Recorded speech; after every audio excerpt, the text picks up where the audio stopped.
Fort Lauderdale homeowners, if you're thinking about selling your home, here is how our team operates. This is one of our team's newest listings in Fort Lauderdale Beach. Step 1, strategize. We discuss pricing, timelines, and team marketing.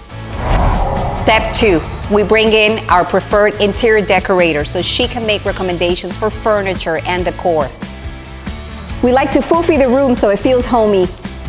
And in the event that the home is vacant, don't worry, we will bring in the furniture. I don't even know who owns this. Step 3, we took professional pictures, 3D tours, floor plans, and we launched a campaign personalized for the home. Step 4, we host mega open houses. We don't just sit here.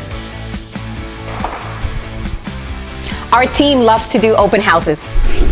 Step 5, the best part of all, we have an inside sales associate team, and their job is to make phone calls all day, 8 hours a day to find you a buyer.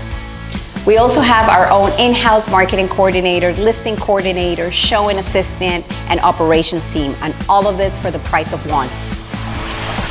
Consider it sold.